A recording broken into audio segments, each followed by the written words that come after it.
Hello and welcome to today's EcoCast, supporting emerging AI, ML, and data science initiatives. Today's event is brought to you by Actual Tech Media and sponsored by Anaconda, Run AI, and BrainChip.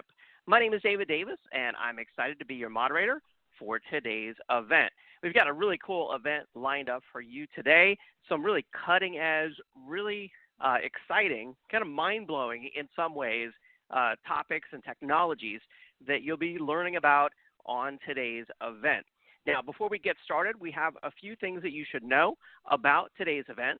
First off, we want this to be an educational event. I mean, this is, like I said, a cutting-edge topic, something I'm still learning about. I suspect many of you are still learning about as well. AI, ML, and data science, these are all emerging technologies at today's company or in today's IT organization. So I encourage you to use the questions box there in your audience console. If you look at the handouts tab, just to the right of the word handouts, there's the word questions. Click on questions, and that is where we'll be going to ask all of our questions, and we'll do our best to get all those questions answered. I'll also have a few poll questions for you during the event, and we appreciate your participation in those as well.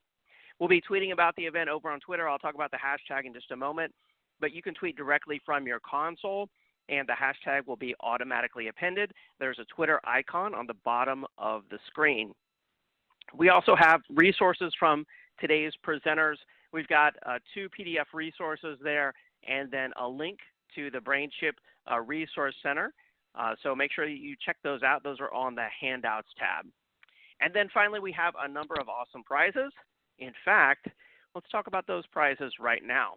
We have 3 Amazon $500 gift cards that we'll be giving out on today's event. I'll be announcing the winners of those after each of today's 3 presenters. So 3 presenters and 3 gift cards.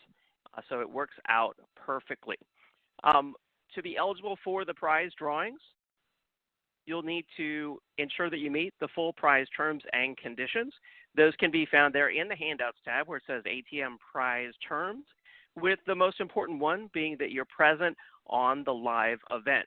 So we'll be drawing those prize winners real time and announcing the prize winners after each presenter.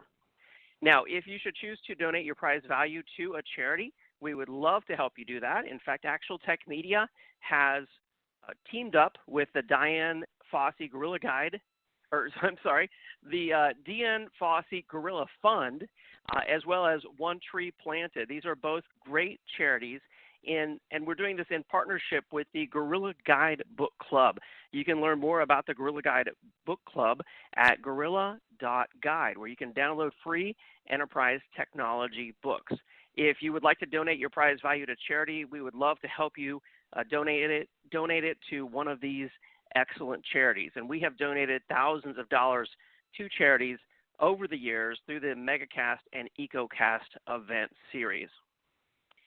Now, I'll be tweeting about the event over on Twitter. The hashtag for today's event is ATM EcoCast. And like I said, if you use the Twitter icon on the bottom of the screen, that hashtag will be automatically appended. Feel free to follow Actual Tech Media and me, David M. Davis, on Twitter as well. Now, Actual Tech Media is posting our latest and greatest enterprise technology content over on our YouTube channel, our Facebook page. We also have a podcast that's available in the iTunes store called the 10 on Tech Podcast. Make sure that you subscribe to that and check it out. We also have a lot of activity going on over on our LinkedIn channel, so make sure that you follow Actual Tech Media on LinkedIn. In fact, the links to all of those social media are available on the top right-hand side of your console there. You'll see links to LinkedIn, YouTube, and Facebook as well. All right, and with that, I'm excited now to introduce our keynote presenter. That is Mr. Scott Lowe, CEO of Actual Tech Media, a former CIO himself, a V-expert as well. Scott has interviewed and spoken at many technology conferences over the years, and he has some excellent insight set up for us today on the state of AI, ML, and data science initiatives at IT organizations around the world. And with that, I'll hand it over to Scott D. Lowe. Hi there. I'm Scott Lowe with Actual Tech Media. Since the dawn of the information age, we've seen revolutionary changes take place. Every few years, the world lurches towards a new paradigm, and eras end while new ones begin. The mainframe era gave way to mini-computers and microcomputers and distributed networks. Physical systems ultimately gave way to software-based instantiations, and virtualization-centric abstraction layers have enabled unprecedented workload mobility. This has given rise to the hybrid cloud era, where workloads run wherever it makes sense. But there's an even more significant tectonic shift happening today that will have an impact across IT, business, and the wider world at large. Artificial intelligence, machine learning, and massive data initiatives are here to transform the way we work, the way that businesses and common activities operate, and much more. Such initiatives create all kinds of new opportunities and new challenges for everyone involved. Let's look at this to start from a hardware perspective for just a minute. Common data center gear typically runs on top of well-defined x86 architectures, but these architectures don't have the kind of compute power that's necessary for advanced AI and ML needs. So companies have turned to graphics processing units, or GPUs, to harness their raw computing capabilities to attack the incredibly complex mathematical problems inherent in AI and ML projects. As more organizations seek to leverage AI and ML capabilities, expensive and power-hungry GPU resources become a constraint and a point of contention.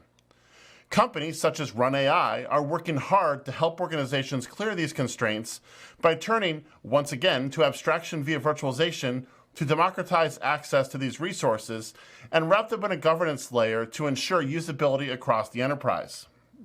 By doing so, Run AI is helping organizations truly harness the full potential of their GPU infrastructure to help maximize the return on these expensive investments. But access to infrastructure is just one part of the overall AI ML story. Data science and harnessing vast quantities of data is a cornerstone of every AI ML project.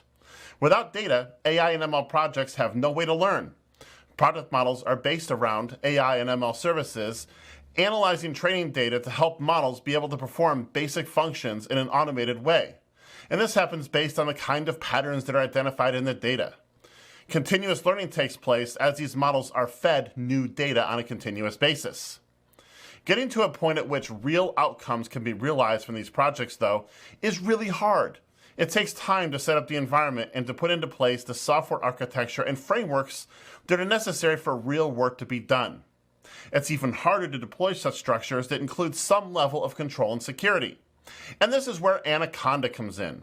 With Anaconda's enterprise platform, organizations are able to more quickly stand up environments that enable model development, training, and deployment that would otherwise be not feasible. The platform enforces governance rules, provides security, and enables scale, monitoring, and backup. In addition to a full enterprise suite, Anaconda also provides a free community edition for individual AI/ML practitioners, and the new Team Edition, which allows data scientists and companies testing the AI/ML waters to harness the power of the open source community to adopt an open source approach to their projects with capabilities and rules that will satisfy data scientists, developers, and even IT folks. So far I've talked about on-premises, high-powered, GPU-driven AI and ML projects, but there's a whole lot more to this landscape than what happens inside the four walls of the data center or even in the cloud. In fact, it's in the exploding edge environment where the world stands to see the most visible signs of an AI revolution. Edge environments are incredibly varied and can range from remote office, branch office locales, to vehicles, to handheld devices, to agricultural equipment, to industrial equipment, to street corners, to everywhere on the planet. One thing many edge environments have in common is the fact that they have significant restraints that have to be considered in any kind of application or service deployment scenario.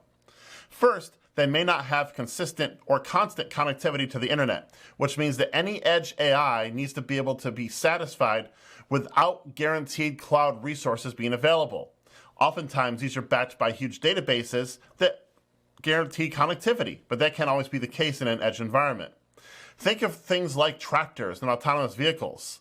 In these instances, even when there is connectivity, consider a scenario in which a child runs after a ball that rolls into the street.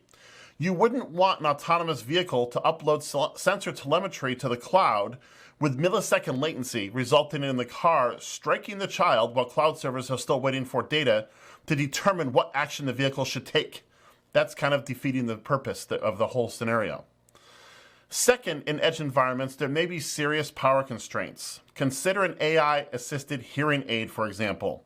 You can't have a watt-sipping AI chip that takes the battery from 100 to 0 in 30 seconds flat. Instead, you need hardware that consumes minuscule amounts of power. Power budgets are actually a real consideration in edge environments, especially when you start rolling AI into the picture.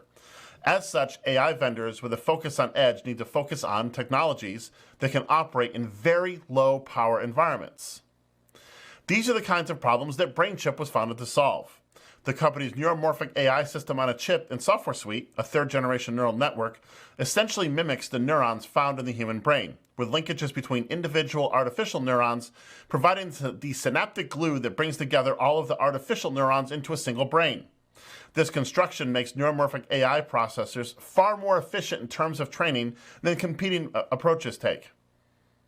BrainChip's unique approach brings to the market a solution that has the capability to support both autonomous learning as well as inference, a process by which an AI system uses its prior training to make new leaps in learning. Such capability means that it becomes possible to develop an AI solution that can autonomously adapt to changing conditions or unexpected situations that would traditionally require harnessing massive computing power and high levels of network connectivity backed by terabytes of data. In the early days of computing, science fiction included stories about self-driving cars. Yes, there were also stories about cars that flew, but we're not there quite yet. And robots doing the work of humans.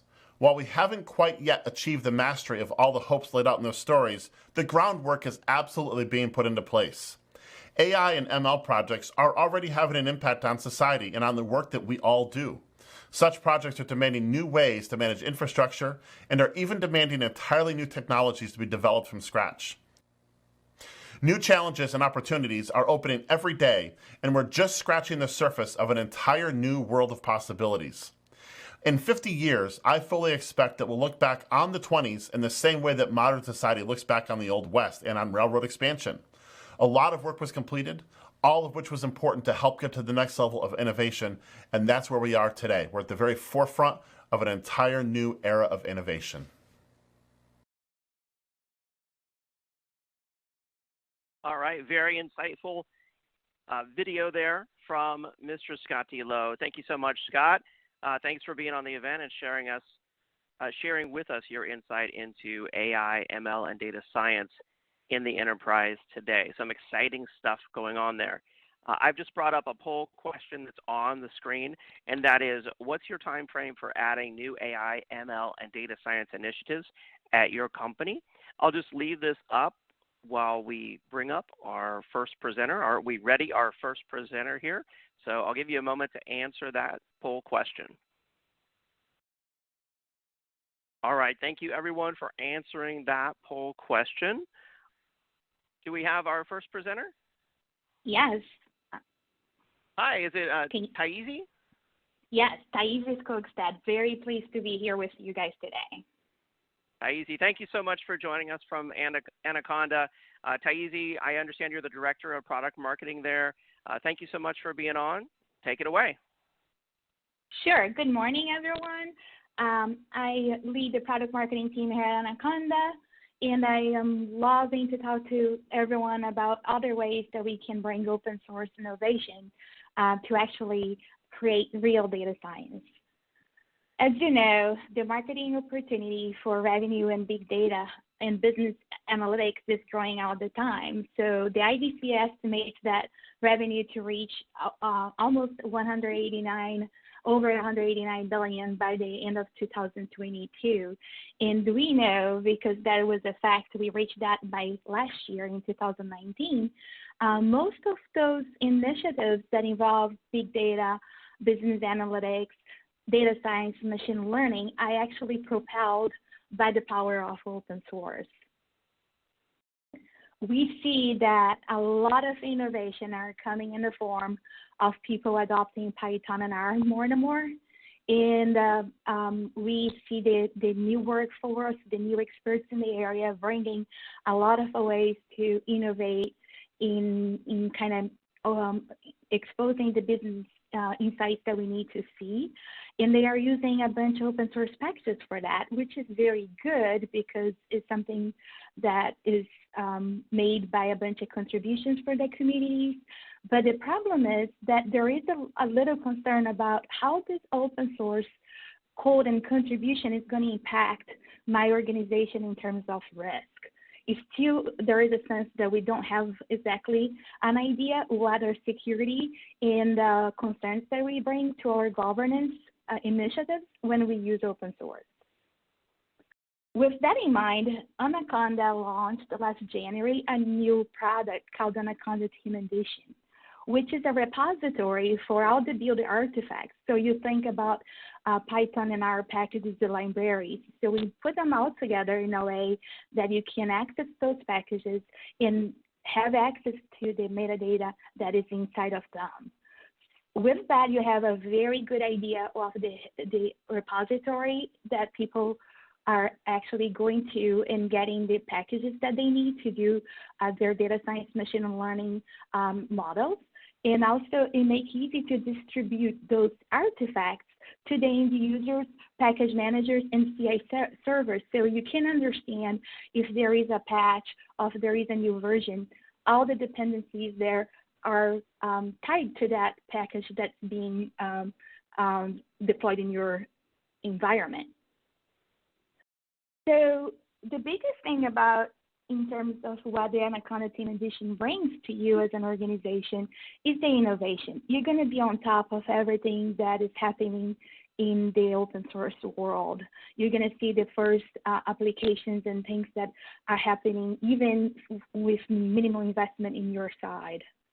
You, as an organization enterprise level, you're going to know who is using what packages to what applications, when, and how exactly they are using. So if there is a vulnerability that you're aware, or even a new version, you're going to know exactly what groups of users that need to be notified and what kind of upgrades you need to coordinate. Also, you're going to be able to catch the vulnerabilities before they catch you. It's very easy to hear something about a certain open source package and have to, which is hard, is actually to go back to your organization and figure out exactly where people are using that certain package. So we put this at your hands so you know exactly what to do in case there is a vulnerability. In terms of innovation, Anaconda brings the expertise for over 20 million users of our Anaconda distribution product. You're going to see everything that comes from Conda packages, CRAN, PyPI, binary artifacts that you need. And of course, that list is evolving as we speak. You're going to know exactly what's going on with your Conda packages because guess what? Anaconda signed them. We create them, and you know exactly what's going on with those packages. And you know what is coming up in terms of details on those packages or libraries even before everyone else in the industry can, because as I said, Anaconda is the creator of the Conda. In terms of management, like I mentioned before, you have a whole audit trail, you have history, you can figure out how you're going to be mirroring those channels and those packages inside of your environment so you can optimize bandwidth concerns. You want to make sure that your data scientists are not relying in their own resources to actually download and upload different packages that are out in the wild. You can use your existing CI/CD systems to keep them in place, and that keeps you a very good peace of mind. And you are not concerned about vulnerabilities. We mirrored what is in the NIST database. You're going to see an update CV stream that gets refreshed at least every 4 hours. So you can actually plan your updates and patches according to your risk level and what you wanted to expose within your own data science team in your own environment. It's good, but I kind of would like to give you a sense on how does that work. So here I am actually looking for a certain library, a package that I would like to use. And in this case, I already have this in my organization. I am seeing what channels are taking advantage of this package. I see all the list of vulnerabilities that people have, and I decide what I wanted to put in my organization or not. So if I'm working some kind of research effort that I actually would like to be a little bit more risk prone, I can do that. But for the biggest population of users, I want to be a little bit more conservative. So I'm going to just kind of make sure that I restricted access to those packages. In terms of under the hood, how does that work? The only thing you need is to have a Docker image and have access to some kind of file system. We mentioned that before. It works on-prem and it works on the cloud, and it's very easy to implement. A little bit about Anaconda for the ones that are not familiar with us as a company. We are the originators of the Anaconda Team Edition, also known as Anaconda Distribution, and that has been considered as the operating system for Python-based data science and machine learning. We are passionate about open source. You're going to find that we have a lot of projects that we sponsor in the community, and we also have a large number of employees that are contributors under our payroll, participate in a lot of the different projects that we are very proud of. We deliver enterprise-grade solutions to support the use of open source along every single industry. And we are committing to be responsible and innovative in terms of data science that improves everyone's lives. Here's our product portfolio. You see the product I just mentioned, the Anaconda Edition, the one that I gave you a glance in terms of how it operates. It's the Anaconda Team Edition, which is a repository that you can access packages in enterprise grade within your organization for Python and R. And we also offer Anaconda Enterprise Edition, which is an end-to-end machine learning operations platform. So with Anaconda Enterprise Edition, you actually collaborate with your fellow data scientists in the same notebooks. You're able to actually deploy, train your models, create your models, deploy your models. So, and also being able to apply all your governance, anything that you have in place. So it's a different offering. It's an end-to-end solution for all the needs that you need when you're doing machine learning in the whole life cycle that impacts you. Coming up later in the year, we're going to have on-demand collaboration and compute resources that we are going to be calling Anaconda Cloud, that I'll be very excited to talk to you about that in the future. I could not talk about Python and R without mentioning Anaconda Con, which is our user conference that is coming up in June. If you care about AI, machine learning, and data science, that's the place to be. You're going to hear the industry trends, the best practices, and you're going to have a chance to network with the best minds in the space. So I highly recommend that you go ahead to anacondacon.io and take advantage of the early bird pricing that's coming, is active right now, and it's going to end up in the end of March. That's it for me. I really thank you for everybody who is participating in this conversation.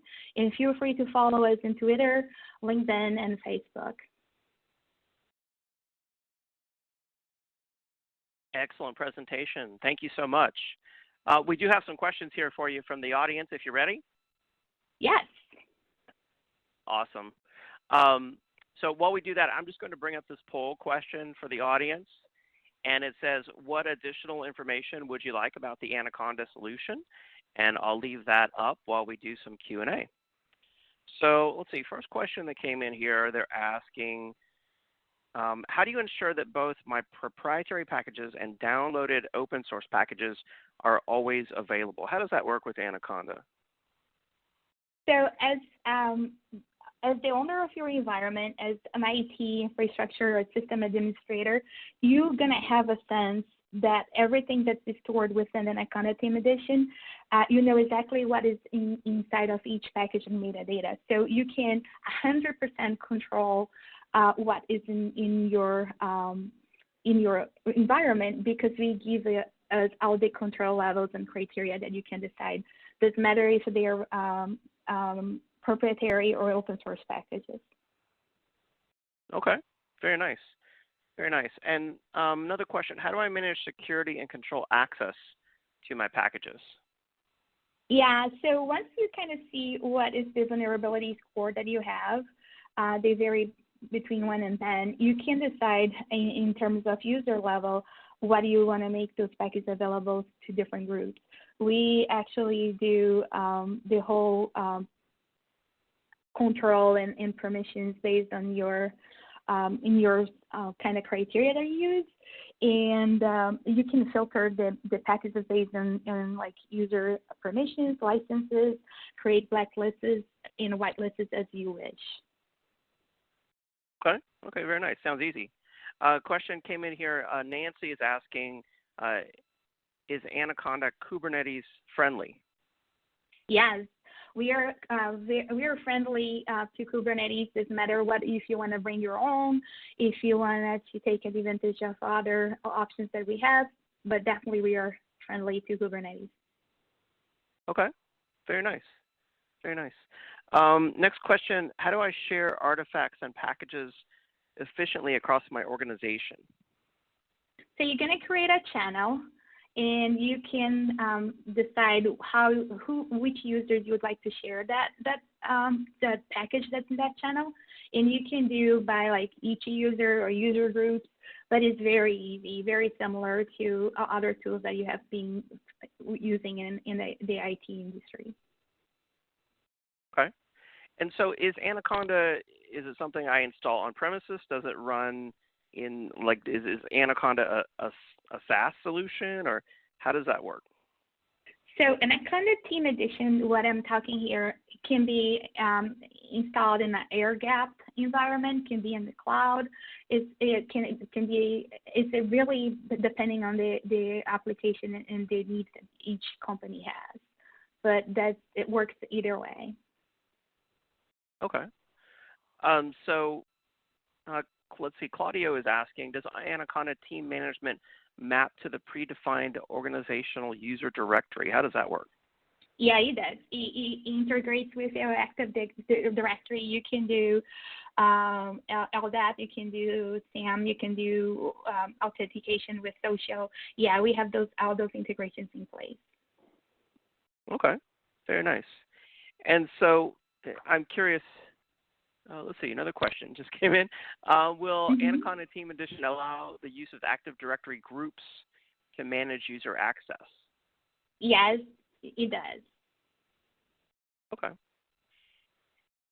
And so I'm curious, I mean, what's the easiest way to get started with Anaconda? Is there a trial, an evaluation? How does that work?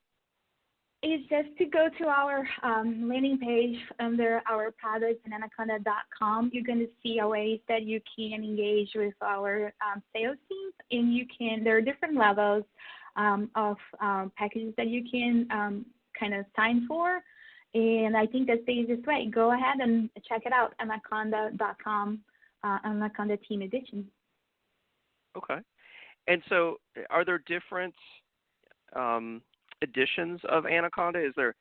Can you tell us, is there an open source, there's a team edition, and then an enterprise? I mean, how do people choose between the different options? Sure. So we have Anaconda. Like if I can even go back in the slide here. Yeah, sure. So we do have the individual edition, which is something meant to you doing your own data science machine learning projects in your open laptop. You can do whatever you wanted to do. We find that a lot of people use this, even like some of the biggest companies in the space take advantage of the power of Anaconda Individual Edition. So if you are not only doing something in a laptop level and you want to actually have more compliance and governance on what's being done, but you still want to take advantage of all the repositories for Python and R packages and libraries, we recommend that you go to Anaconda Team Edition, which is the product that I just featured today. But if you care a little bit more than just accessing the repository, you're actually collaborating with other data scientists in the scale of hundreds to thousands in the same notebooks, and you care for finding a way to deploy your models into the production, then you're offering your solution is Enterprise Edition. So we at Anaconda have the product portfolio that covers all the steps that people are in their machine learning data science journey. Okay, very nice. Joseph is asking, is there a user manual for Anaconda? For Anaconda Individual Edition, there are user manuals. We have a lot of documentation in our website for the Individual Edition. I would not call a user manual, but I would call like a documentation set. So, and it teaches you to start from point zero and taking advantage of everything that can be done under Individual Edition. And then in the other two products, we also have documentation in place. Okay. Okay, very nice. And so, I mean, what's the easiest way, like the fastest way to get started with Anaconda if somebody wanted to just try it out? So if they want to never be exposed to Anaconda ever, just go and download the Anaconda Individual Edition, which is open source, free. You download it, you can start working with Anaconda Navigator, and I can tell you, you're going to be surprised how much can you do right away. Very nice. We're gonna be joining our 20 million users actually using Python and R for data science. So I'm sure you've seen some really cool stuff like at Anaconda Con and stuff like that.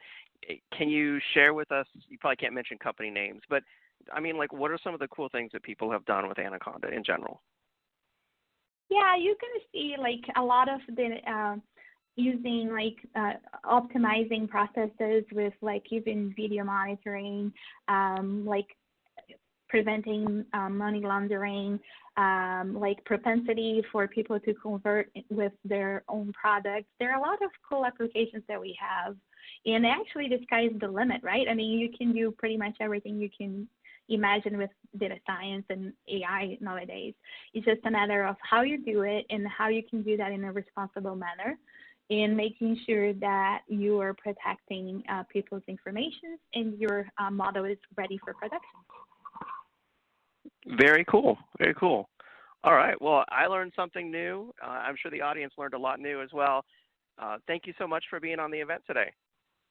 No, it was my pleasure. Thank you for having me.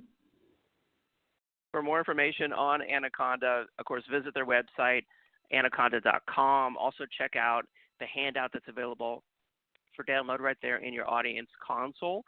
It covers Anaconda Team Edition, what you need to know. Someone was asking about more resources.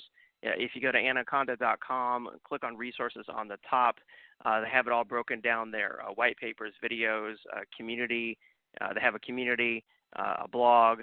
So lots of resources are available. I hope that helps out. Let's see. Who was it? I lost the question. Joseph, I think, was asking the question. Is there a user manual for Anaconda? Hopefully you can find that in there under documentation on the bottom of the website, docs.anaconda.com. And with that, it's time for our Amazon $500 gift card drawing. First gift card is going to Jay Tabrizi from California. Congratulations, Jay Tabrizi from California. We've got 2 more gift cards still to give away on the event today, so make sure you stay tuned for that. All right, it's now time for our next presenter on today's event, and I am excited to introduce Omri Geller, CEO and co-founder at Run AI. Omri, are you there? Yes, I am. Hi, everyone. Thank you for being on the event today. Take it away. Thank you so much.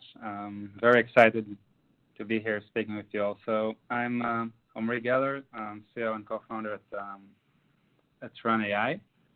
I'm going to speak today on how IT can help and support data science initiatives within the enterprise.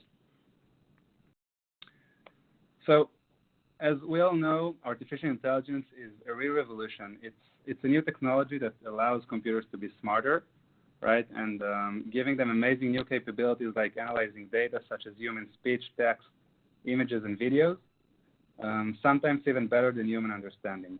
And right now, AI is booming and helping us to solve problems that we couldn't solve before across many industries. So if we're looking on the transportation industry, many companies are trying to build a self-driving car. In the healthcare industry, where AI algorithms help diagnose cancer from images or find cures to rare diseases. And even though it seems that it has a lot of impact, and it has on many industries, we're only really scratching the surface regarding unleashing the full potential of AI.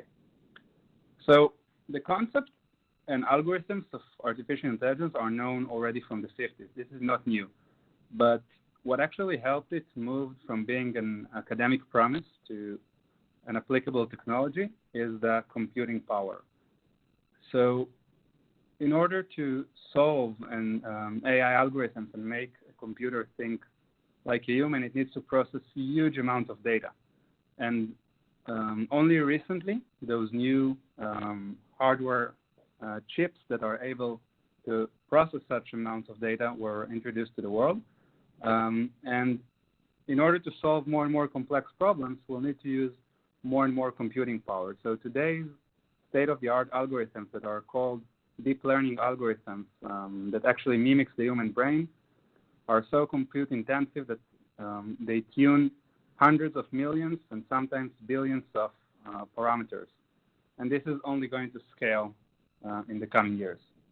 So in order to really support this increase with computing power that is needed, data centers are going to go through a revolution. They're going to enter a new era.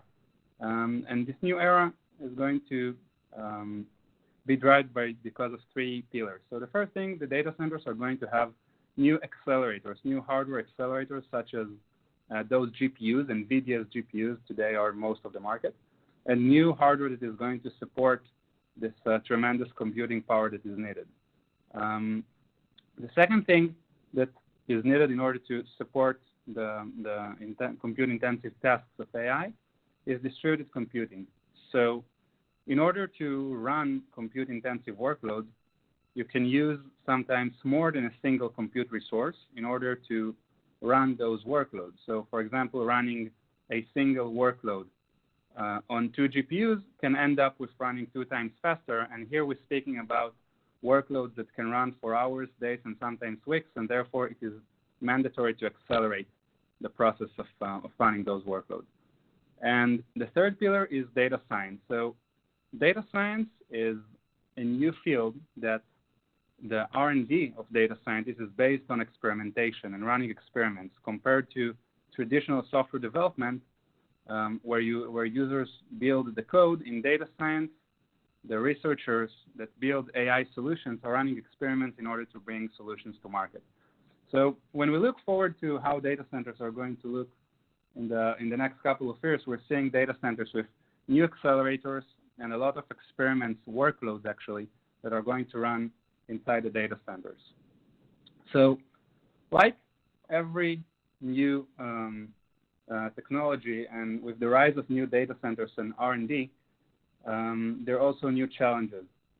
Since what actually happens is today there's a bridge, there's a gap between what data science and data science tools needs when it comes to hardware and AI infrastructure, and what the AI infrastructure, the new accelerators, can provide. So there's no solution today that help data science teams consume the hardware that they need in a dynamic way in order to support the unique resource allocation needs.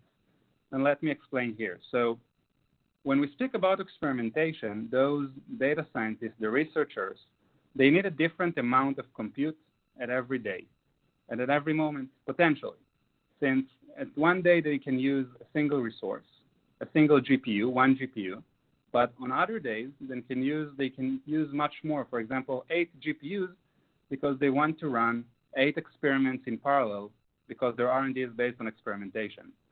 So the resources that they need are dynamically changing. And therefore, the concept of static resource allocation, as we know today in data centers, do not apply to the needs of new data science. And therefore, we have a gap. And in order to bridge this gap between what data scientists need and what the hardware infrastructure can provide, there are trends that emerge. And I'm going to touch the next 3 trends that are trying to bridge the gap. The first one is the rise of machine learning ops, or AI ops, as sometimes been called. The second trend is Kubernetes. And the third trend is virtualization of the AI accelerators, or actually the virtualization of the software stack for AI. Let me start by speaking about the rise of machine learning ops. So what is MLOps? What is machine learning ops?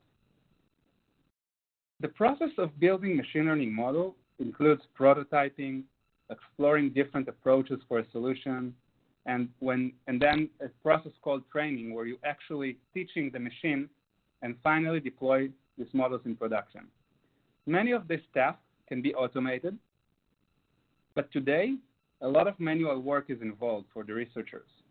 And therefore, machine learning ops is where data science meets IT professionals that help with automating and productionizing machine learning algorithms. So they will be easily moving from research to production without a lot of manual work.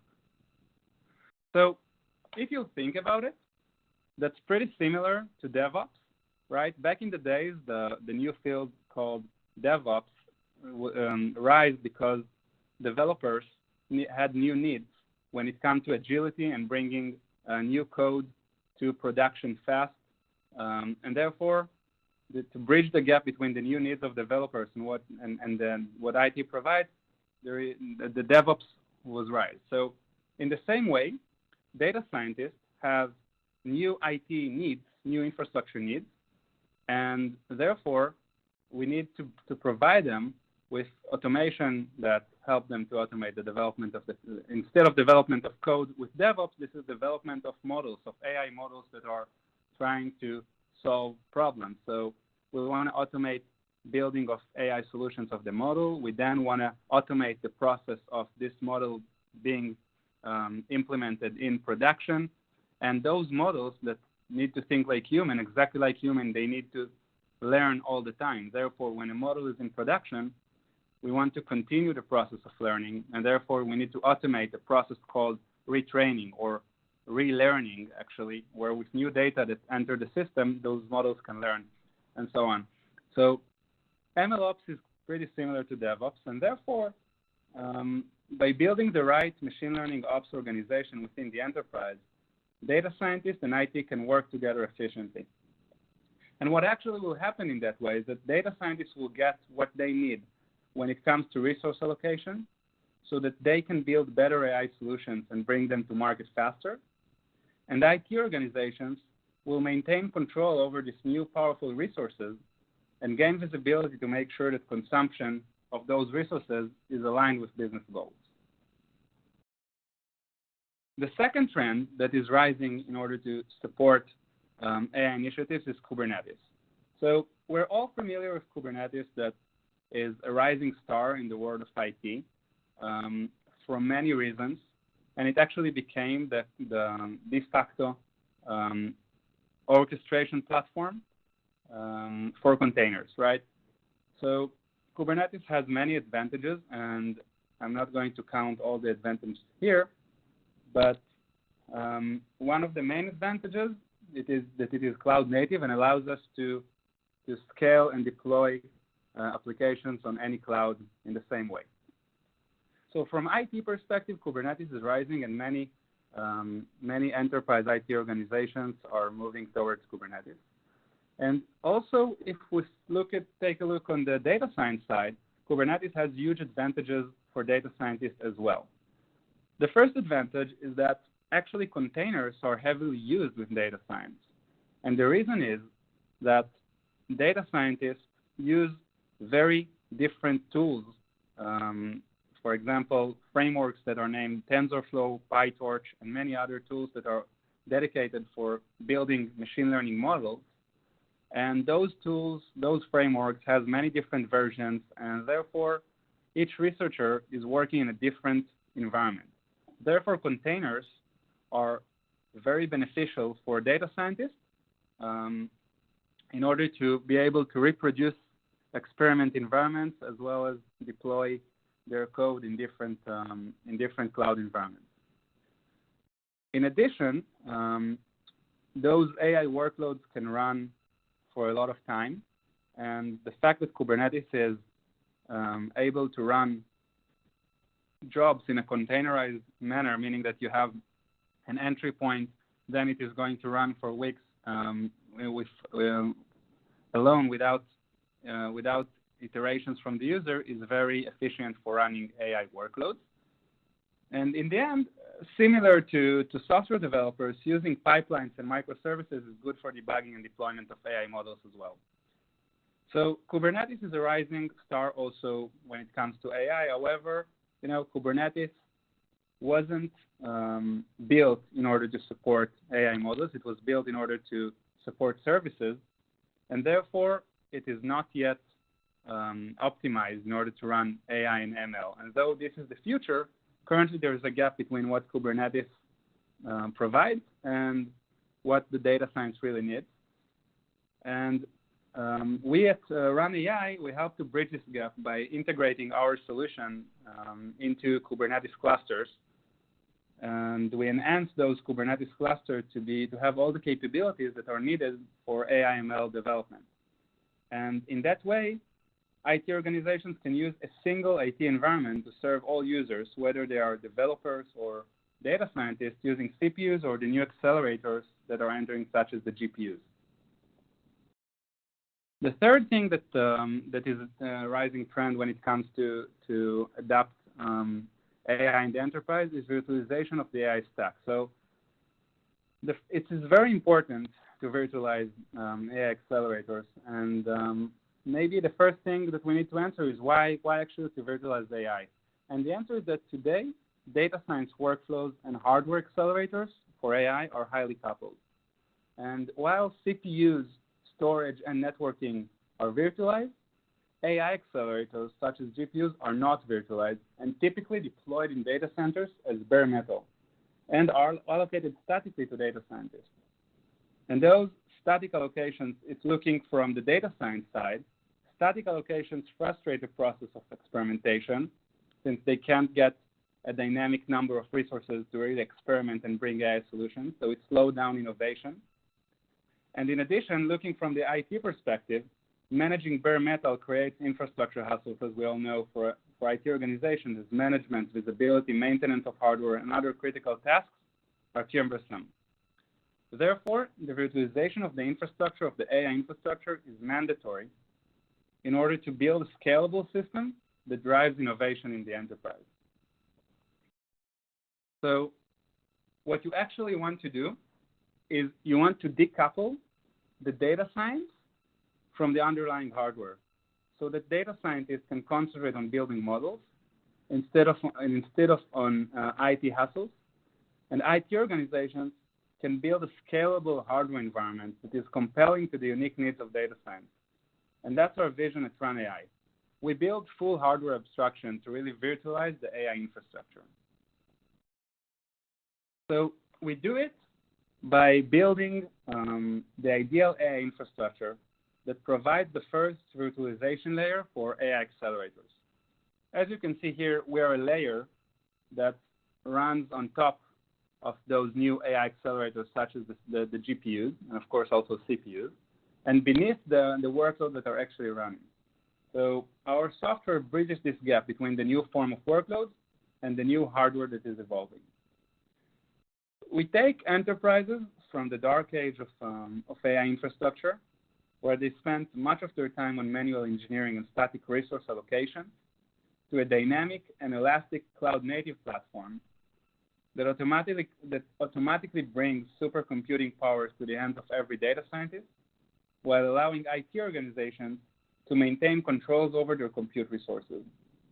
With our software, GPU utilization is significantly increased, while AI workloads are accelerated, and most important, IT organizations gain the tools to have full visibility and control over the powerful AI infrastructure to make sure that it is utilized efficiently and used according to business goals.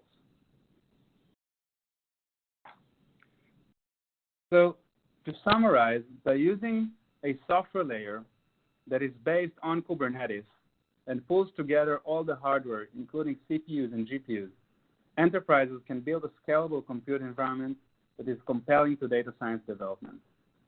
Therefore, in order to scale the AI initiatives within the enterprise, data science and IT organizations must partner and complement each other, and that's possible. And that's where Run AI can help. We can bridge the gap between what data science and their tools need when it comes to resource allocation and resource management, and what hardware infrastructure can provide today. We do it by building the virtualization layer that does not exist currently. And by bridging this gap, enterprises can significantly accelerate their time to market of AI initiatives while managing their AI infrastructure in the optimal way according to business goals. Thank you. Great presentation, Omri. Thank you very much. This is really exciting, really cutting edge stuff that you're talking about here. We've got some questions coming in from the audience. I have some questions for you as well. So let's see, while we do some questions, I'm just going to bring up this poll for everyone in the audience. What additional information would you like about the Run AI solution? So let's see, first question that came in, they're asking is, what's the advantage of doing ML on premises versus in the cloud? Right. So the advantages of doing ML on-prem are when you start to scale. At the beginning, it's okay to work on the cloud and provision some GPUs, but when you start to scale your environment and AI initiatives grows, then usually the cost of working on public clouds is growing significantly growing, and many times the data is already located in on-premise environments, and therefore you want to do your compute, your learning machines, your learning initiatives next to the data. So if you have an IT organization that already have experience with managing data centers, running the infrastructure on premises will significantly save costs, will be efficient for the user since the GPUs on-prem usually perform better. We have better performance than GPUs on the cloud due to all the virtualization layers that's running on the cloud. And the data is usually localized next to the resources, and it provides significant improvements when scaling the infrastructure. Okay. And I think maybe kind of along those same lines, Amit is asking if you can cite some examples of Kubernetes use in running in the Run AI platform. Yeah, sure. So Kubernetes is actually built for services. So for running containerized applications and auto scaling them. When we look on AI workloads, and they're usually when you want, for example, to teach a machine, right? So there is a process called training, and in training, you need to iterate and process a lot of data, and it is a workload that can run for a lot of time, from hours to days to sometimes weeks. So with the Run AI platform, what actually if you work natively with Kubernetes, then the scheduling of the workload would be compelling to a services scheduler, not as a batch scheduler. But when you work with Run AI, we do that. We extend the Kubernetes scheduling capabilities to schedule batch workloads, so that workloads that are running for a lot of time can run on Kubernetes. We know how to stop and resume workloads automatically according to business goals. So if you have different priorities and if different workloads need to share the same infrastructure, our scheduler knows that workloads can run for a lot of time, and we can manage these workloads in queues and manage the queues according to business goals. So all those capabilities we added to run on top of Kubernetes, so that the scheduler will not only support services, it will also support batch workloads that are running on top of Kubernetes. Okay, very nice. Not sure if you can answer this one or if we'll need to get back to Nancy. She's asking, do use cases include time series analysis? Sure, yes. Yes, the answer is yes. Okay, great. Another question here, are there specific cost or efficiency measurements that your customers have seen? Yes. So that's a great question. What we usually do when we start our engagement with our customers is we provide visibility into the resources, and we measure the utilization of those resources without doing any optimization of the Run AI platform. We do it to have a basic level of how the infrastructure was utilized before Run AI entered the system. And only after we gather this information, we're starting to optimize the infrastructure. And we usually see that before Run AI, the utilization of the AI infrastructure is around 20 to 30%. And more than that, IT organizations have no ability to plan capacity because they have no visibility into how those resources are consumed. And with our tool, once we integrate the tool, the first thing that we provide is visibility into the resources.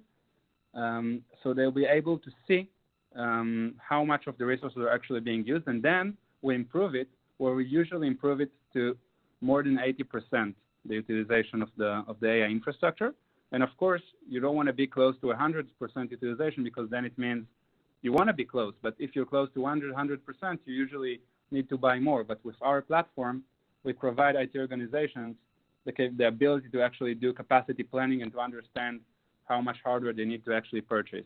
So to summarize, what our customers see is that they start by getting the data that they don't have already, that they don't have by now, on how their infrastructure is utilized, and then together we show them how we bring them from usually 20 to 30% to more than 70, 80% utilization of the infrastructure. And that greater utilization of the infrastructure, I'm sure, equates to cost savings. Is that right? Of course. This is very easy to see and to calculate the ROI. What usually happens is that enterprises are constantly buying more AI accelerators, more GPUs, but in most cases, it is not needed. And more than that, buying more infrastructure do not improve productivity, since there is no management layer on top of the hardware that actually improves the productivity of the users. So everyone loses. They spend more money and do not improve the productivity. And definitely, with a right management tool, you're able to plan the capacity that you need to purchase and make sure that all the users are becoming much more productive. Very interesting. I'm sure, being as this is a relatively new solution and AI is new still to a lot of people out there, you might get this question a lot. They're asking, what are the skills required to work with Run AI? What do I need to know to use this? So one of the core decisions that we took in architecting the Run AI platform, and that's right, that this is really cutting edge from all places, but what we took as an architecture decision was to be integrable into the workflows of the users. So when we talk, we are integrating both into the IT world by integrating into Kubernetes clusters. So every management layer that is using Kubernetes, Run AI is encapsulated into this into the Kubernetes cluster, so that IT administrators do not need to have any additional skills in order to operate with Run AI. Besides that, we have a very easy to use user interface, both for the IT and both for data science teams. And with the data science teams, we're also integrated into their tools. So if you remember, in one of the slides, we showed the tools that the data science teams are using. So we are running under those tools, and we have integration into those tools. So data scientists from their side do not feel that there is an infrastructure optimization platform that is running beneath. Therefore, both the data science teams and both IT organizations continue to work exactly as they did before, and we're making sure to integrate seamlessly into all the tools that are running within the environment. Very nice. I like that. Sounds very easy to get started with. Okay, well, it looks like that's all the questions we have. Omri, it's been great having you on the event today. Thank you. Thank you so much. Thank you. Thank you to Run AI for supporting today's event. For more information, of course, check out the handout that's available there in your audience console, or just point your web browser to run.ai. Very easy domain name to type in. Check it out. And you can go there and you can click request a demo if you'd like to see the solution in action for yourself. All right, now it's time for our second prize giveaway on the event today. We have an Amazon $500 gift card going to William Schneider from Pennsylvania. Congratulations, William Schneider from Pennsylvania. And now it's time for our next presenter on today's EcoCast. I'm excited to introduce Mr. Roger Levinson, COO at BrainChip. Roger, are you there? I am here. Can you hear me okay? We can, yes, sir. Thank you for being on. Okay, take it away. Good. All right, I'll take it away. Thank you, everybody, and thank you to the previous two presenters for setting this up so well so that I could come in and transition us from the software infrastructure that's going to drive AI into the future to the hardware that Omri has referred to as, well, where does this all run on, and how are we going to get from where we are to where we're trying to go with AI in the future? So here's the challenge at BrainChip that we see every day and that all of us are facing, and in fact, we're trying to solve this through software and hardware innovations. But what's happening, and we're all facing it, is that the workloads that are being required to provide the AI solutions of the future as they get more and more complex are increasing way faster than the hardware is capable of keeping up. So there's a couple of ways you try and deal with it. Well, let's put more and more hardware. More and more hardware is cost and power. And then after a while, it becomes unmanageable to just support that level of hardware on the infrastructure. So as we go forward, there's going to need to be evolution and revolution in the way that AI is implemented, both on the software side and infrastructure to support it, as well as in the hardware engines that are driving it. These numbers that you're looking at here, Moore's law is the law for semiconductors. It tells you that devices get smaller and smaller and faster. They do that, but they're not nearly keeping up with the need for AI, for training or for inference. So the question is, what are we going to do about that, both in the data center and then more importantly, as AI extends out to the edge? And that's going to be more of my focus today. So what is the edge? And considering this issue with needing more and more compute power in order to support the workloads, what's the edge? How's it different from a data center? And what are we going to do as we evolve to solve this problem? So first of all, the edge is even different from data centers, where we see the challenge from the previous slide that we don't have unlimited power. In fact, at the edge, which is for the sake of this discussion where information is created, this is where sensors exist, such as cameras and microphones. Well, what do you do if you want to make a smart sensor? You're going to have very limited power. It's not going to be hundreds of watts or kilowatts. We're talking milliwatts of power or even microwatts. This is orders of magnitude reduction in power, but the same requirement in terms of processing information. You need to do training. Omri kind of mentioned this earlier. What do you do about training when you want to do training out on the edge? Do you need to send data all the way back to a data center and crunch a deep learning process, or can you do training at the edge? There's going to be constraints on hardware, both from a physical and cost perspective for memory and for compute in terms of CPU. And then at the edge, you need to personalize. We want to have unique solutions based on the environment for which a device may be sitting. And you can't always rely on connectivity. Today's solutions at the edge predominantly rely on some level of connectivity, such as Wi-Fi, or we're talking about 5G, and this connectivity allows much of the workload to move back to these data centers that suffer from the problem of the compute can't keep up with the workloads. So something's going to shift, and BrainChip has been driving architecturally for that shift in the form of looking at how our brains work, biologically inspired, and studying neuromorphic computing, and have basically come up with an architecture that is an event domain processor that's generalized to run many different types of workloads, but take advantage of the fundamentals of how the brain processes things in terms of events. This leads to ultra low power, the ability to do training and continue to learn once the training is done, which is very different than deep learning. And it's a purpose-built processor, so there's no extra CPU needed. It's very flexible and minimize the amount of memory needed to try and to address all of these issues that you're going to find at the edge when you want to build something like a smart camera or a smart microphone or a cybersecurity solution on a small device.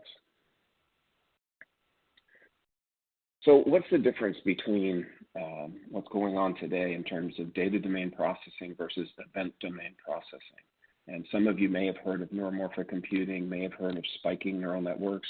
This is the realm of biological research where we understand how the brain works. Based on that, we built a hardware platform much more generalized in order to run many different types of neural networks, but use what we know about the brain in terms of event domain processing. Well, the best example I like to use is looking for a needle in a haystack. If you're going to use conventional techniques today, or machine learning or AI, basically you're going to do what the guy in the red sweater is doing, and you're going to inspect every piece of straw that's in that bale of hay and to see if it's, very carefully to see if it's a needle. That's not what you would do as a human. We would go through and scan through all of the straw, noticing that it's uniform, and we would look for something that's different, or what we would call an event. So you're scanning through the hay looking for something shiny. That would be an event. Okay, let me spend effort and energy looking at that event and inspect it closely to see if it's a needle. This is the way that we would do it as people, and this is the way an event domain processor does it. It provides tremendous efficiency both in terms of power and speed by ignoring irrelevant information and focusing in on what's really important. So using spiking as a fundamental concept and generalizing that to event-based, what do we get? We get low power by only processing events and ignoring much of the information.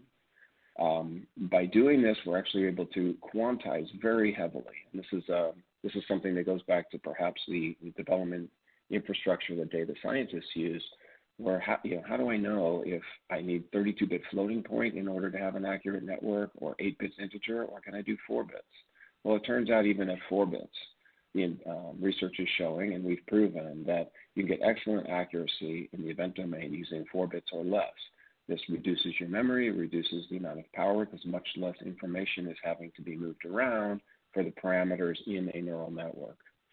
The processor is purpose-built based on neural processing units that are then arrayed and scaled in order to meet the needs of whatever the requirement is. And these small NPUs are connected together through a mesh network to create what is a larger processor that's properly sized for the application. And finally, the icing on the cake is, because it's event domain and BrainChip has developed its proprietary learning algorithm based on the way that the brain learns, we could do on-chip learning. You could do learning on chip, and you can do ongoing learning or incremental learning based on a deeply learned network. So I'm going to show you a nice example at the end of all of this. The Akita is our product platform. It's just through the technology. At the bottom of the stack is our hardware architecture that implements the event-based processor. We utilize industry standard tools such as TensorFlow, Keras, and Python. We have a nice environment that data scientists are going to be very happy to use to do their developments within. And with that, you can develop standard deep learning neural networks to run on the event domain processor, or you could even do such as convolutional neural networks or even spiking neural networks. We have a wide variety that we can support, and you can develop a fast on-chip learning capability or incremental learning. This whole thing leads to a number of application spaces that it can be used in, which is very broad at the edge, such as vision-based systems or cameras, LiDAR data or radar data or other types of sensor data in automotive. Audio data would be smart microphone for keyword spotting or for acoustic analysis or vibrational analysis for health monitoring, cybersecurity, and then I heard time series was asked earlier. Certainly spiking neural networks are tremendous at supporting time series as well as convolutional neural networks. So let me just spend a moment intuitively to talk about what's the difference between deep learning and edge training or incremental learning. There's a lot of terms that are used. Learning is a continuous process. We experience learning in a deep learning fashion, just like the machines we use today, where we go in the classroom, we're effectively taken as people offline in the classroom, loaded up with information, and then we take tests to get feedback, and based on that feedback, we learn more and we refine our learning. And once we're done, we have a certain level of capability or accuracy that we can achieve in assessing input and creating some sort of classified output. However, we do more. When we go out into the world, we continue to learn. And as this boy is showing you, he may have learned about insects in the class and know features of various types of insects, such as tails and wings and a small head and legs and so forth. However, he may not have seen a dragonfly in the classroom, but he's going to be able to piece this together based on the features he's already learned and classify this as something new and unique. The only thing he's going to need is somebody to label it and tell him that's a dragonfly. Other than that, he's got all the information he needs based on deep learning to add a new class of something to his knowledge base. That's incremental learning. So we support, besides our ultra low power, where we're achieving solutions that take watts today, and we're doing it in milliwatts or even microwatts. In addition to that fundamental value proposition for the edge, we're supporting multiple learning types. And I'd just like to describe basically, a bit of the history and then where it's going. So traditional machine learning is shown in the box at the top, and that's the deep learning that folks do today. Large data sets such as ImageNet, 1000, and so forth. And you run that through doing a tremendous amount of computations using something called backpropagation in order to try and classify those images, and then if it's wrong, feedback some information, adjust the network, and tune it until you get the accuracy you're looking for. So that's deep learning. That's a very expensive, time-consuming, but effective process to train a network. In the lower left-hand corner, you'll see transfer learning. That's where I've done a deep learning training, and now I'm going to take what I've learned in that network, and I'm going to apply it to a new problem. So maybe I've learned on ImageNet 1000 vision stuff, but now I want to go do something in the audio domain. Perhaps I can take that information that I've tuned my network on and start from there in order to retrain on my audio data and be able to do it much more quickly. So that's transferring what I know from one domain to another and using that as a starting point. It again uses deep learning. Backpropagation is going to be rather time intensive. And if you want to learn something new, you need to go back through this process. The concept of incremental learning, which is where intelligence really starts to occur, is where you perhaps have done this deep learning process and you've created a network that learns, but now you want to incrementally add. And Omri mentioned this and alluded to the fact that networks need to be updated. Well, as opposed to going back to the deep learning process, let's instead just incrementally add to what we already know. Let's utilize the things we've already learned, just like that boy in the previous picture, and add a new classifier to it.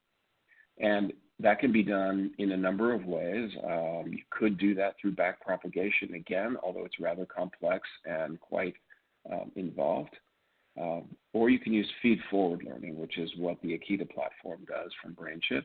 And in that case, we could do something called one-shot learning, where we just take one shot of looking at something and add it as a classifier, assuming that the network we already have trained is capable of providing all the features about that image, such in this case an image, such that we can classify this new object. And I'll show you some examples here that'll make it easier to understand what I'm talking about. Today, I'm going to show you some examples based on our Akita development environment, where we provided a very industry standard set of software tools. So it's based on Python is the environment. We utilize TensorFlow and Keras for doing convolutional neural networks. We have our own BrainChip environment for doing spiking neural networks. And we have a simulator that simulates our hardware.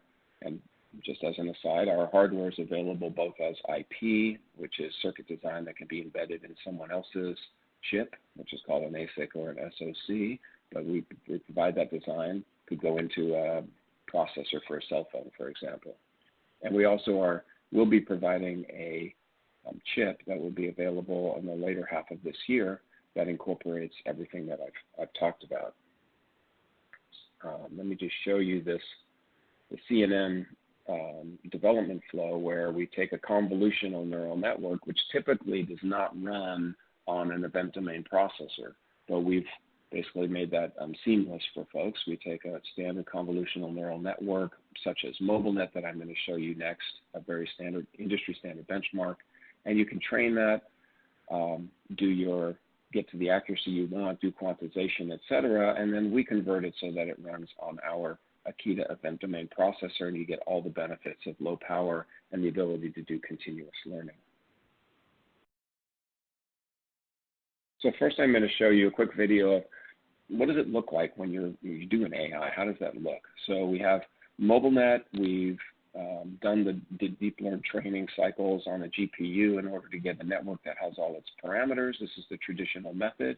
And when you're done, you run a test on it to see how well does it classify the things that you have trained it on. And here we go. So ImageNet, some of the photos that are in the ImageNet database are shown on the left as they flip through, and the network is doing its best to classify, how well, what is it that you see. Some of these images, they're very detailed, but they can be subtly different than other images. So it can be very difficult to be exactly right on the top one. Industry standard somewhere in the mid 60%. But the top 5 chance, what is this thing? What's most likely of the top 5 would I think? Well, that you get up into the 85, 90%. And that's about where the industry is at. Well, now what if I want to take that network and I want to say, okay, I've learned all this stuff based on MobileNet, but I have some new things I want to be able to classify. How am I going to do that? That's the incremental continuous learning, and we're going to show you one-shot learning. This is done within our simulator, which simulates the hardware that we build.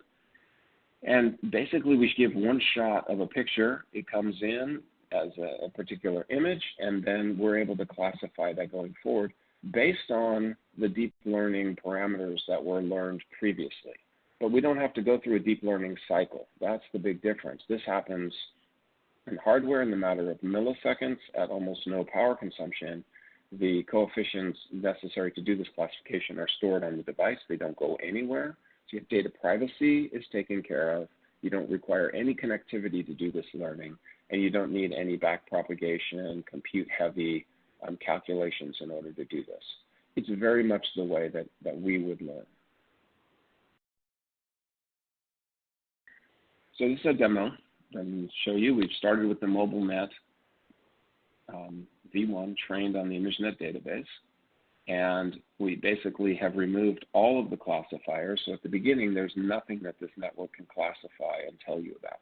And we're going to teach it a few things. So first, we teach it what the background is. And then we have our own little model zoo, which is a tiger. We've got a camel, an elephant, which will come up, and we're going to train it. These are all one-shot training, very quick. police car. I think we get a fire truck in here. And you'll notice it's one shot at a particular angle, and then an orange. And that was one shot. In deep learning, you would typically look at things hundreds or thousands of times in order to learn it. We took one shot and look at it, and we say, what is it? Now we can find it again, even if we change the orientation, position, rotation, any of that. It's still going to be able to figure out what it is that we're looking at, even though it's different than what we trained on. This is the power of AI. And so we'll see this for the fire truck. We'll see it for the police car. And you're going to notice as we go through this that, the network's not perfect. Neural networks work under the premise of voting as to the thing that something is most likely. And if it doesn't have enough information, it's going to do the best it can, like we would if something is unclear, to guess what it is that we're looking at. And it's not always going to be right. And we have the tiger. And we took one shot at this tiger, and we're going to move it around, and it should be able to flip it over and see what it is. So orientation, all of that doesn't matter. And you'd expected this from an AI system. This would be what you'd expect. You just wouldn't expect to be able to do this with one shot, learn it, and be done. And that's the power of event domain.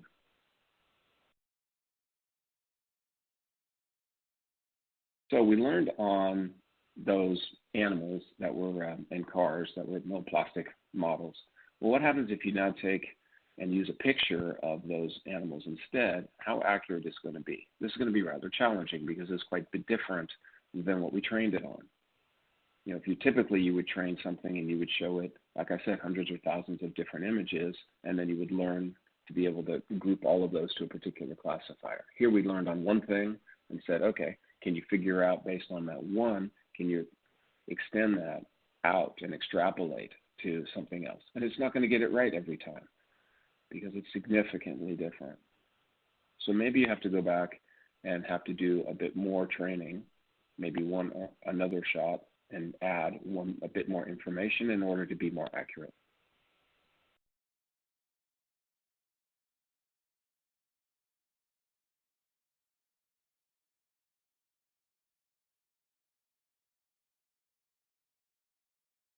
So it's struggling a little bit with the elephant here. Sometimes it's an elephant, sometimes it's a camel.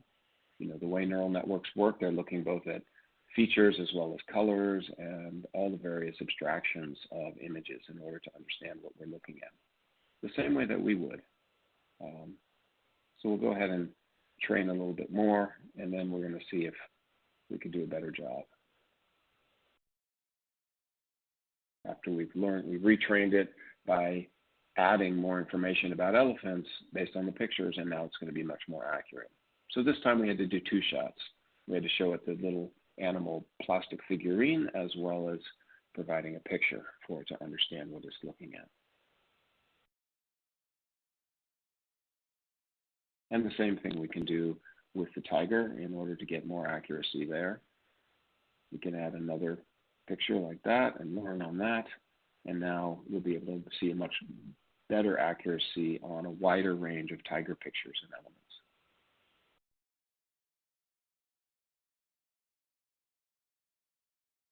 Within 20 minutes here, I've tried to give you guys some idea of where AI is going in the next generation. The next generation, both for data centers as well as out to the edge, in terms of bringing the power consumption way down and providing new mechanisms for learning that are much more efficient, much lower power, and much lower cost. And the edge AI market is an emerging market. It's just starting. So you can expect to start to see devices incorporating this type of technology over the next year or so. I think there's going to be a major transformation in the industry. And that's what I have for you today. Thank you. Great presentation, Roger. Really cool stuff. I love seeing that video there, a demo of exactly how this works. It helps me to visualize, what kind of cool use cases there are for the brain chip solution. So let's see, we do have some questions for you. While we do that, I'm going to just bring up this poll. Okay. People are voting as we go. Excellent, excellent. All right. So it's the poll almost as exciting as a presidential election here as we look through the poll. That's right. So the question on the screen is, what additional information would you like about the brain chip solution? So we'll just leave that up while we do some Q&A. So first question that came in here, they're asking is about how is the brain chip Akita different from a GPU? Yeah, so that's fundamentally what we've done is evolved from the GPU. GPUs have been tremendous in terms of creating the ability in hardware to run AI workloads. But GPUs, when it comes right down to it, and deep learning accelerators, which are highly optimized versions of GPUs, are basically doing very high performance calculations, but are not providing any sort of intelligence or real processing. There's a CPU somewhere and then software code that's running on top of that to do the processing. The brain chip solution is a fully integrated neural processor, so it would be a coprocessor as opposed to an accelerator, and it's standalone. All of the control is built into the device, and it can run the workloads at extremely low power, as well as providing the learning capability. So it's really the next generation in AI solution from where the GPU and deep learning accelerators are today. Okay, that's interesting. Another question they're asking is about power requirements. I don't know if that's something that you have handy, but do you want to answer that? Or do you want to get back to that person about how much power the Akita chip consumes?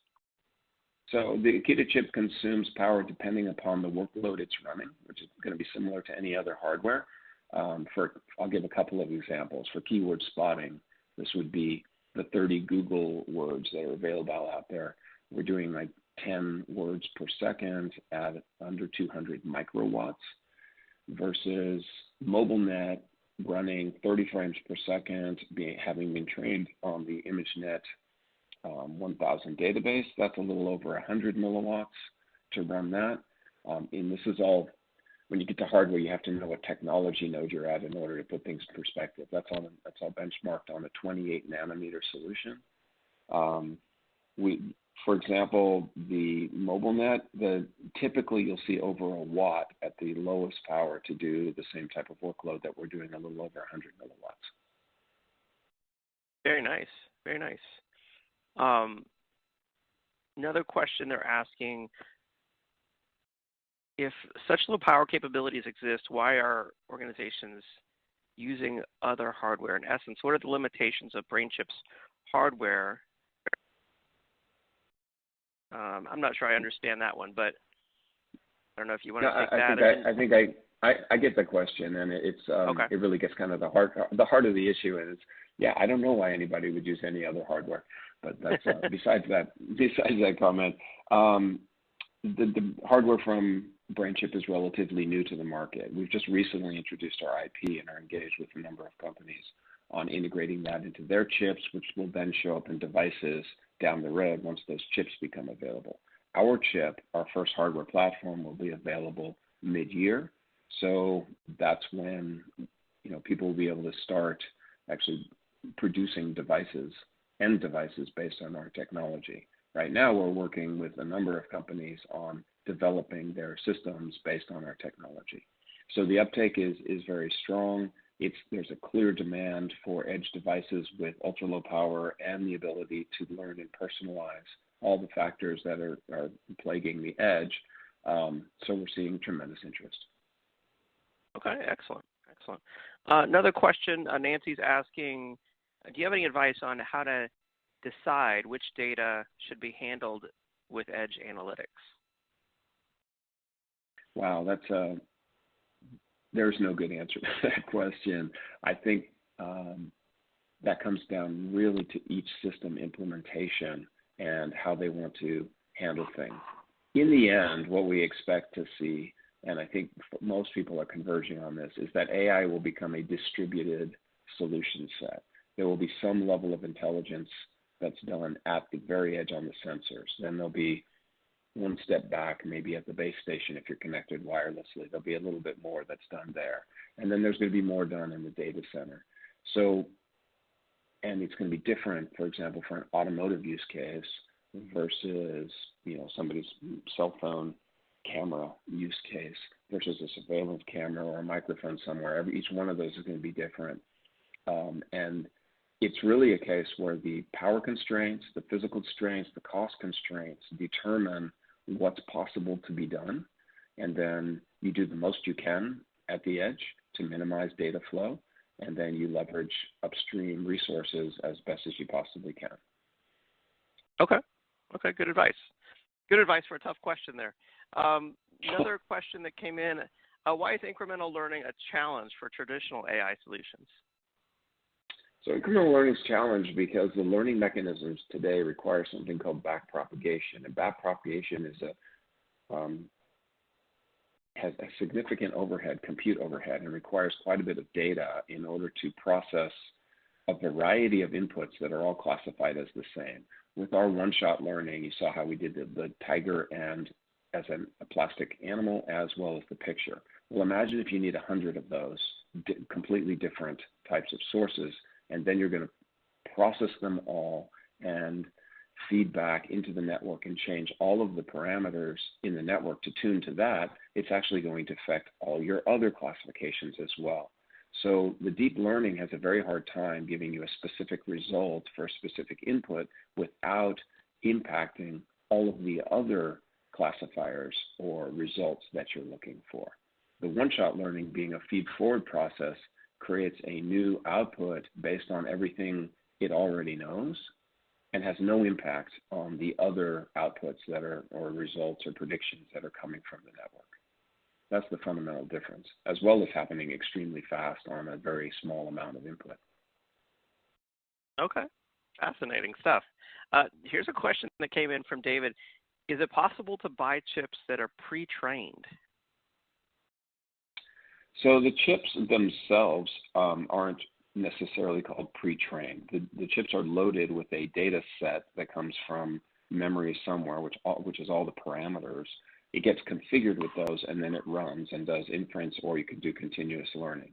So it would be a matter of buying pre-trained network parameters to load onto the device. And we can certainly happy to work with customers to create those pre-trained models to utilize on our hardware. It's basically what someone would use our Akita development environment to do. That's what data scientists do. So that's the best way I can answer that question. Okay, so the training is in software, essentially. The training is a process of having data come in to a network and parameters get created. It is possible to do training on our device and have all the parameters created and held on the device based on a training set being flushed through the device. That's possible. You can do that, or you can do it in software and load the parameters in. You can do it either way. Interesting. Okay, cool. Another question here. I'll struggle to say this. I'm sure you know what it means, though. Does neuromorphic computing, is that the same as a spiking neural network? Do you understand that one? I do understand that question, and it's a common question we get. Often we're considered a spiking neural network company, and this is unfortunately something that comes with the idea that we're from a neuromorphic heritage. Neuromorphic computing is basically trying to use the brain, the human or animal brain, as a model for how to do computing for AI, or for anything for that matter. That's neuromorphic computing. When you study the brain, you find out it's based on a spiking concepts, spikes that are generated electrochemically in the brain and go between synapses and neurons. And then folks have developed algorithms called spiking neural networks that try to emulate the way the brain works. So we have a heritage of being a neuromorphic compute company, but we've generalized that dramatically. We have an event domain processor. It's generic. It's capable of running and supporting many different types of neural networks, including spiking neural network, which is an algorithm, as well as convolutional neural networks and other types of neural networks that are out there. So there's a big difference between neuromorphic compute, the spiking neural network algorithms, and our processor, which is pretty generic and capable of supporting many different types of neural network algorithms. Very cool. Very cool. Another question here, what does event domain mean and how is it different from other solutions? Yeah, so event domain versus data domain is as I tried to describe earlier in the presentation, event domain really only looks at pertinent information. That's the best way I can say, versus scanning everything. So in the needle in the haystack example, event domain would take the input, which is all of this hay, and very quickly filter out the hay and throw it aside and not spend any time looking at it until it finds something shiny. In a neural network, what does that mean? As input data is flowing through neural networks, which come in many layers, each layer is filtering things and providing input to the next layer. An event domain processor is going to filter at a particular layer, and only neurons that will reach a high enough input activation, enough information that's important comes into them, they'll activate an event to propagate through to the next layer. If it doesn't have enough input energy, call it, it's not going to activate and it's not going to generate an event, and nothing moves to the next layer from that neuron. So it self-filters the activity as you go through. And if you read through a lot of documentation about AI, you'll see the concept of sparsity, and sparsity in data is what we're talking about. There's also sparsity in weights and different types of sparsities, but here we're focusing on the sparsity in data, and that's fundamentally what an event domain processor can take advantage of. Very cool, very cool. Well, Roger, it looks like that's all the questions we have. I guess one final question from me, and that is, if people are interested in what you're doing at BrainChip today, they want to learn more, maybe they want to see the solution in action, what do you recommend that they do? So for folks on this call, I'd recommend going to doc.brainchipinc.com, which you can get to through our website if you search for BrainChip. But doc.brainchipinc.com will take you to our Akita development environment, where we have tremendous documentation, and you can start playing with some of our example models and seeing how the whole thing works. Very cool. And in fact, I've placed that link there in the handouts tab for everyone. If you want to click on that, just click on the BrainChip URL, and it'll take you to the BrainChip doc website where you can check it out and learn more. Roger, it's been great having you on the event today. Thank you so much. Yeah, thank you. Appreciate it. And with that, it's time to announce our final prize winner on today's EcoCast. We have an Amazon $500 gift card, and that is going out to Tom Maslyk, M-A-S-L-Y-K, from Michigan. Congratulations, Tom Maslyk from Michigan. Before you go, I want to remind you to subscribe to the 10 on Tech podcast over in the iTunes store. Just type in the number 10 on Tech, when you search for podcasts in iTunes or on your Apple TV. And most episodes are roughly 10 minutes. You can get your IT updates that way. It's a great way to learn about the latest in technology. If you are interested in sponsoring an upcoming EcoCast or MegaCast, reach out to connect@actualtechmedia.com. And finally, I hope that you'll join us for our EcoCast happening next week, which is Modernizing and Securing Healthcare IT. On that event, you'll hear from Zerto, KnowBe4, Duo, Clumio, Datrium, and Nutanix. It's going to be a great event if you're in healthcare, if you work in an IT organization related to healthcare in some way. We hope that you'll join us on that event. You can visit events.actualtechmedia.com to learn more. And in fact, after this event ends, you'll be automatically redirected to that website. Also, watch your email inbox for an invitation to that event and other upcoming events. That's all we have for you today on today's EcoCast. Thank you for watching our EcoCast on supporting emerging AI, ML, and data science initiatives. We hope that you learned a lot. We hope you have a great day, and we'll see you next time. Bye-bye.